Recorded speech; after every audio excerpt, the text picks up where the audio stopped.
Now remember, he's been around with everybody. All of us are a team, and we got over a decade of being together, much longer than that. But we got 15 years where we all hanging out, making speeches, conferences. They having all those conferences in Europe and all over, right? So he got a chance. He didn't say those things about anybody else. You know what I mean? He said them about us. So that means he had picked up on something. And out of all of those people, he's saying those things about me. I'm telling you, I didn't even pay no attention to it years ago. I must have saw it, but I didn't pay no attention to it. Till recently, the last few years. I said, man, he said that. I said, that's deep. He said, everybody else. Then I realized why everybody was acting the way they was acting. You know, it's just like if you would remember Ghadir Khum, when something was said that I'm not going to get into it, but it would seem like that, oh, that was said, then that's what that means. It's not magic, mysterious, it's kind of clear. Maula is clear, you know. So if somebody would say, this guy is the essence of everything is good, and you sit there and say, what? That's serious. That means from his research, and he's a leader and got all the books and everybody, he knows what he's talking about from the Islamic movement. The whole idea, what is it, creating a new global civilization of Islam, or something like that.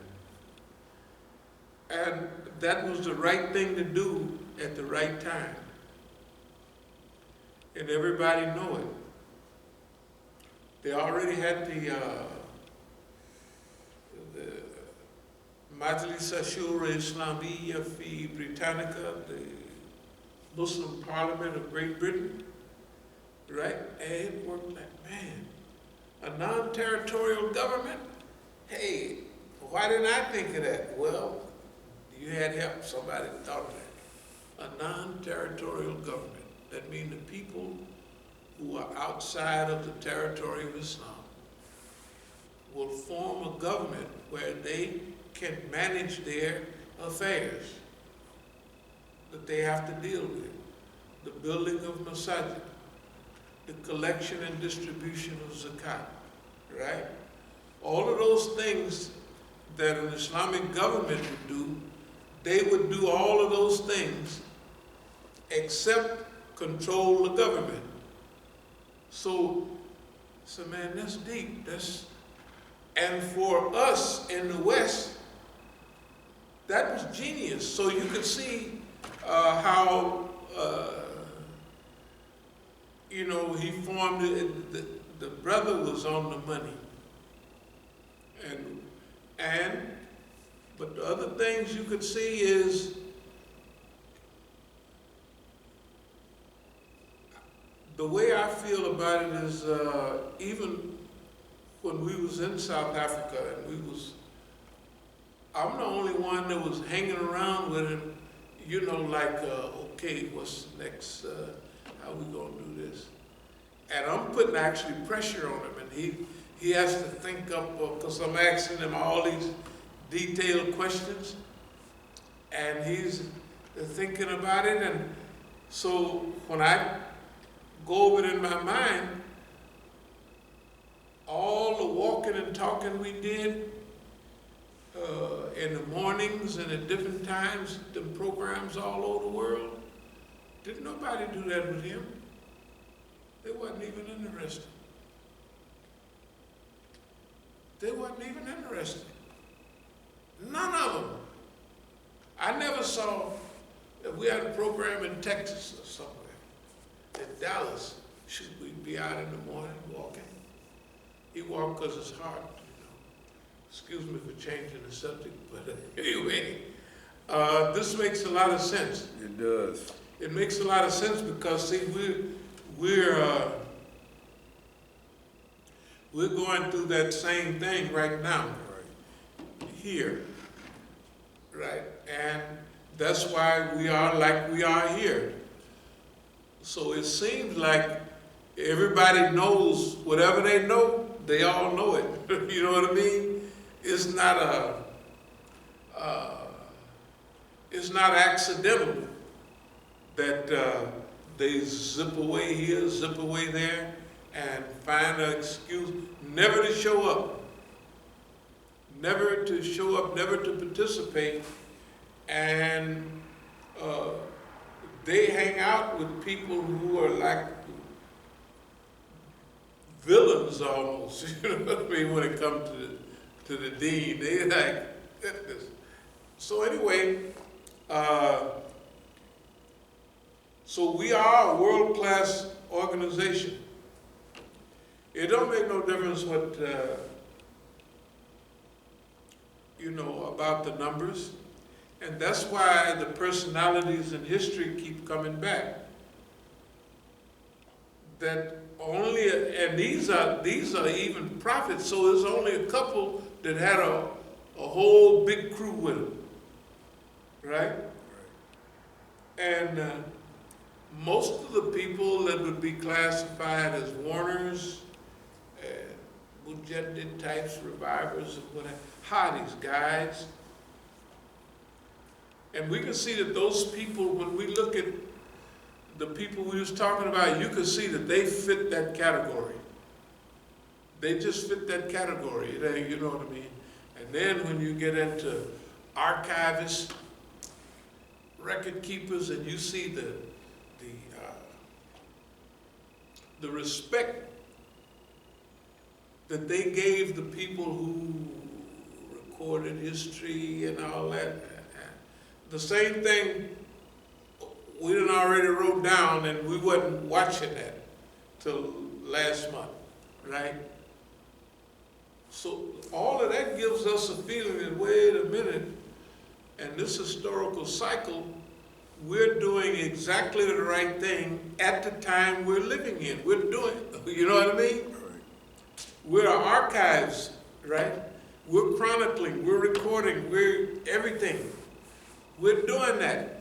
It don't make no difference what the other people do or think. Sometimes they would come to, some of the dummies would come to the great libraries and tear up the stuff, and you know. And one of the personalities, family members died trying to protect those archives, those books. So it's not that we needed that, but it actually fills one of them little gaps that you, man, 120,000 prophets or hundreds of thousands, and you know, then you listen to what they were saying. None of them said anything against prophethood or against goodness. They didn't say one word out of all, right? That's right. They didn't say nothing that was against what we're reading all the time. In fact, one of them was the same thing our program today is Guides to Better Living. That's what the same thing. Anyway, but we'll keep on. So, world-class organization do not mean the numbers that you have. We do what we do based on what's right and wrong. In a society like we live, that's not going to sell too big. It's not going to sell. People are not, since, you know, when you're talking like, it's just like the Salih's people. He was telling them, man, you guys got to use right weights and measures, man, and stuff like that. And a lot of them, I'll do this tafsir, said, If we did that, man, we would be broke. If we did like you say, we would be broke.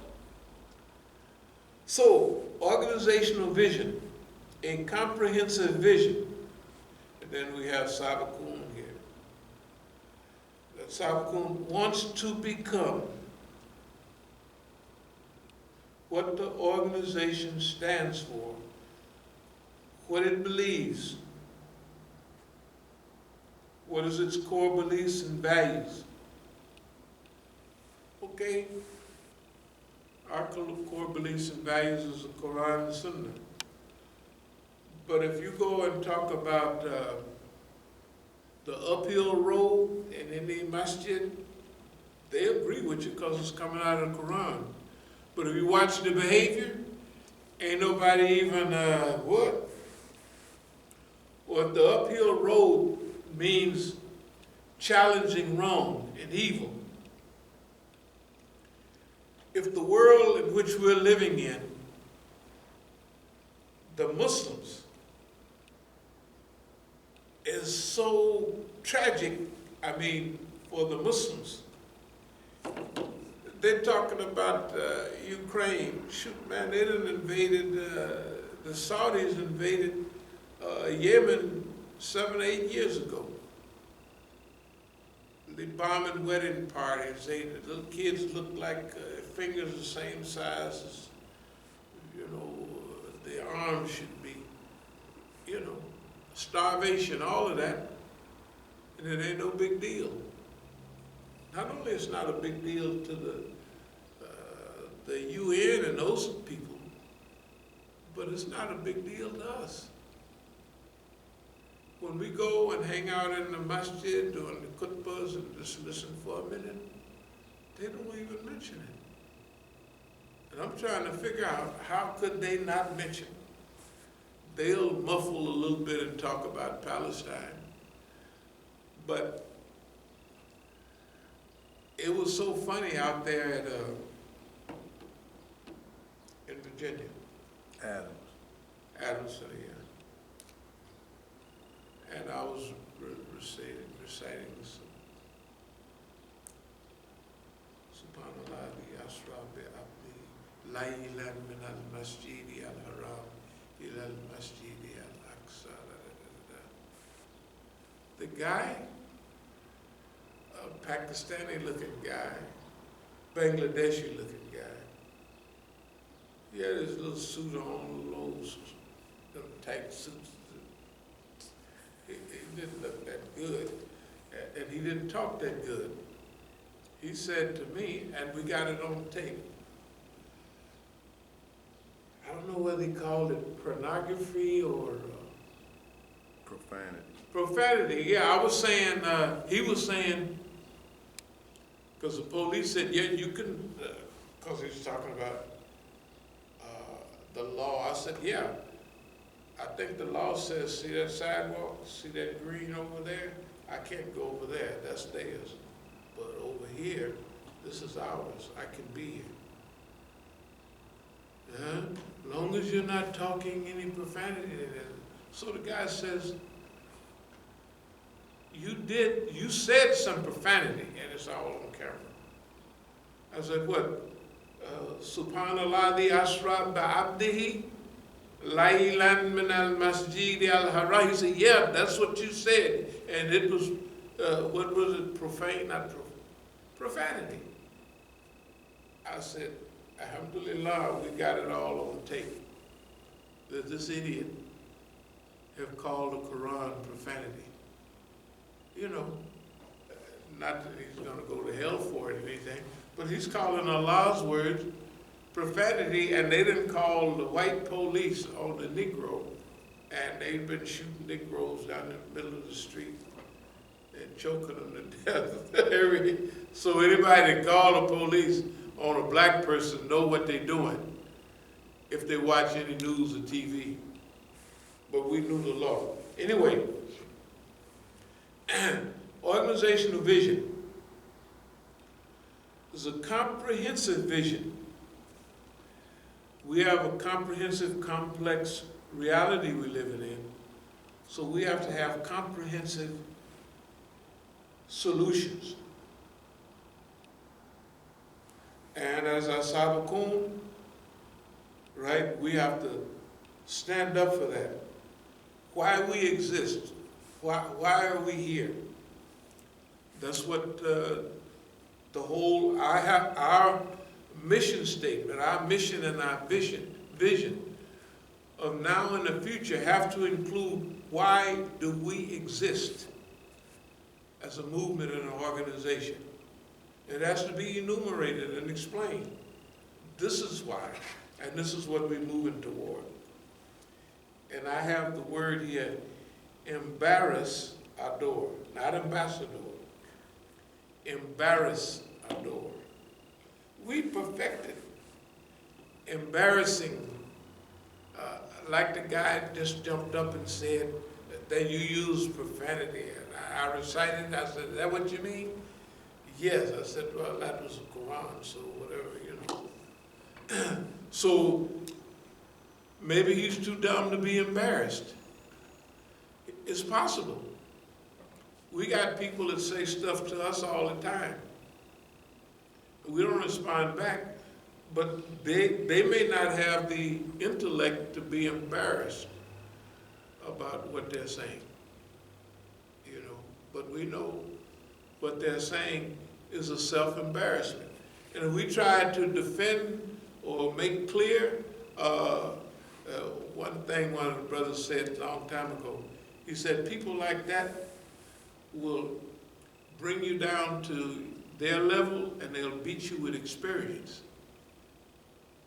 See, the brother who was in South Africa and some people was making, and I got out, well, we'll take it. He said, gotta be careful. He said, this was hikmah. He said, those people will bring you down to their level and beat you with experience. That means they have experience in the gutter. You can't use the language. They can use 3-letter words, 4-letter words, and all kind of combinations. They can say all kind of stuff that you can't match that. So when you see the Jahil, say salam, right? That's what it said. That's what it means. Don't try to match them, boy, with foolishness. They're professional fools. They skilled fools. Good God Almighty, they've been dealing with foolishness all their life. They don't know nothing else. They don't want nothing else. And they don't understand nothing else. So if you come with hikmah, trying to, one of the meanings of hikmah is the ability to put things in its proper order. That's wisdom, technically. It means wisdom. But that wisdom means you have the ability to put things in a proper order. And, hey, evidently they don't. Okay.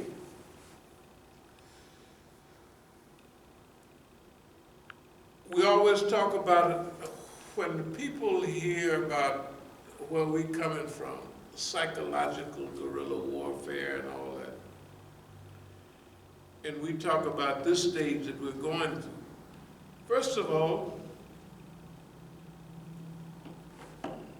they have to be involved in a process of evolution to evolve to the level of psychological guerrilla warfare. What's that, man? That's just regular guerrilla warfare. Except it's not physical. It's psychological. You know, well, wait a minute. Psychological war, guerrilla warfare is when a small group fights a big, well-armed group, movement, or organization, a government, right?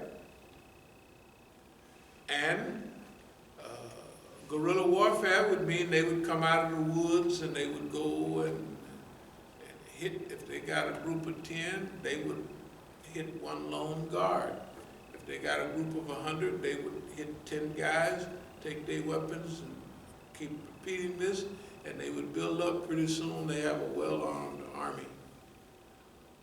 Okay, well, why, I said, well, why can't we? I said, we can't do that. First of all, there's no place for guerrillas to hide here in the United States. And if you're a movement, you're going to be infiltrated 1,000%. So you're not going to try to hide because you can't. And whoever you talk to is going to pass the word back to boss man, so everything is out in the open. This is, now to me, this is genius. You know, because you got to sit back and think, good God Almighty, that door's closed, that door's closed. How about, and it don't happen overnight, it gels over a long period of time. To the point that you're doing it before you put a name on it. You may start it 20 years ago doing it, you know. But then you may start writing about it 10 years ago or 15 years ago. But that's what tafweed is. Tafweed is a big deal. Tafweed and rida, we talk about it all the time. But when you go deep into tafweed, it means you leave, when you turn over your affairs to Allah, it means that you leave your planning and all that stuff to Allah. And you can imagine reading all our newsletters from way back. They all have with planning and organization. So I'm thinking, man, this is deep. Because I'm used to planning and thinking. It don't mean you don't do no planning. It don't mean that. It means that you leave the outcome to Allah subhanahu wa ta'ala and you're pleased with everything that Allah gives you. Well, all the stuff that we've been doing is so simple, it's hilarious. And if that's been your character all the time, making fun of this, Allah just pull that out of you and give you that as, that's your mission, that's your method, that's your process of making fun of, you know what I mean? So here we go. And I remember when we had a program on Islamic Institute for Psychological Guerrilla Warfare, the first program, the Zionists came. They wasn't covered up or hidden. They wanted to be there in person. So it was a small group of people there. But they were there. They were white, they were Zionists, and you knew they was there. This is